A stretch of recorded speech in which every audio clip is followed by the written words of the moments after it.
And a man is now behind bars charged with murder after an incident on I-85 that led to a Greenville County deputy being killed.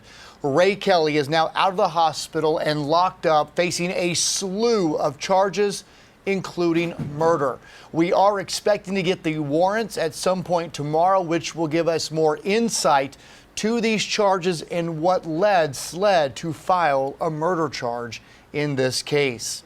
Now, earlier today, the second person in that vehicle with Ray Kelly faced a judge.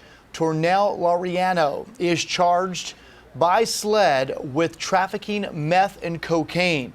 Now, her bond was denied, and we're told she is from New York, and more charges are pending against this suspect. And we do expect Ray Kelly in court at some point tomorrow, where his bond will be denied because of the murder charge. Now, these charges all come after the death of Sergeant Conley Jumper. This all unfolded on Tuesday afternoon on I-85.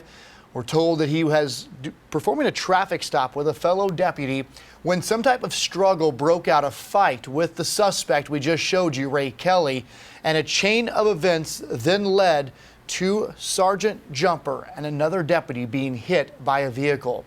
We sent our Fox drone up to get an aerial view of the scene. This was about an hour after this initial crash happened. And we can tell you right now, not only did those two deputies get hit by a vehicle, but a third deputy responding backup also crashed there right before the Whitehorse Road exit.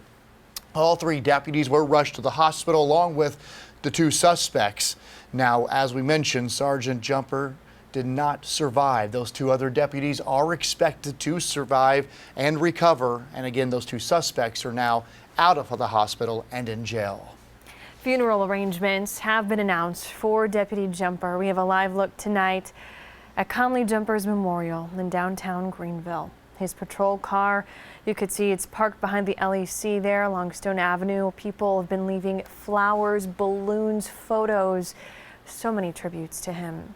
And the funeral for Sergeant Conley will happen at the Well this Friday at 9 in the morning. Doors open at 8 o'clock. There will be a procession following the service.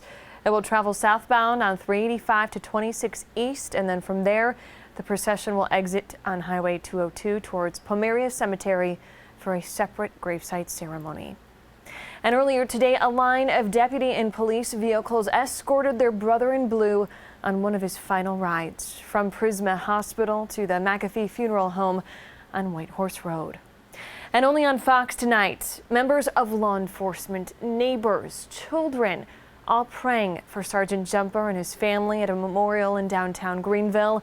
As we showed you, his patrol car covered with those flowers, balloons, and notes as people honor the fallen sergeant. Fox Carolina's Shale Remien's been in downtown at the LEC tonight. She was at that vigil, and she is live right next to Sergeant Jumper's SUV.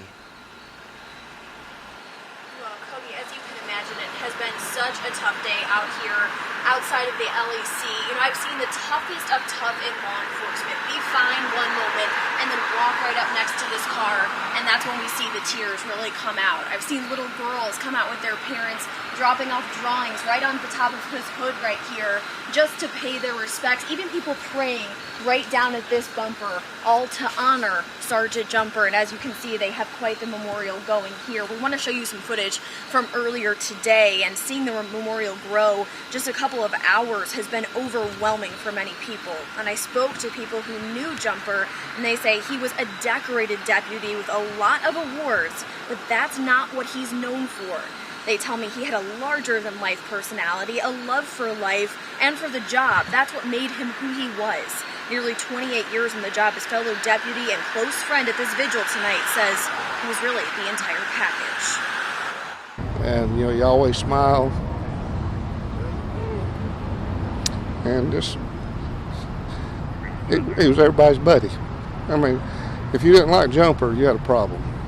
You know, so he was just, he was contagious, you know, to be around him. You know, he was so big, but he was just so, I think his heart was bigger than him. Our deputies still have a job to do. They still have to work through this. Like, we can take time and do what we need to do, but they can't do that.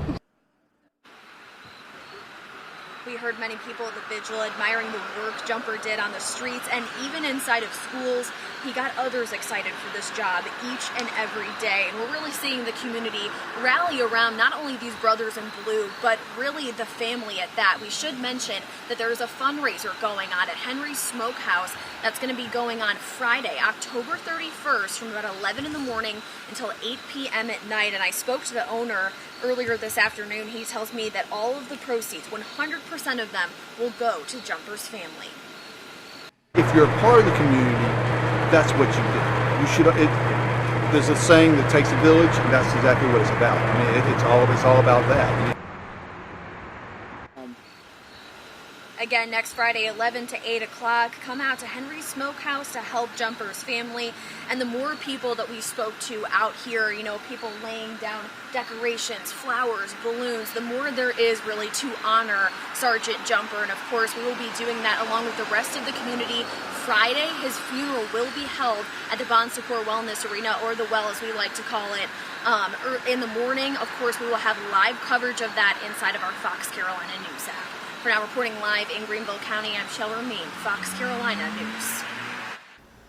And as I mentioned, we are expecting the second suspect in this case, Ray Kelly, who's charged with murder, to be in court at some point tomorrow.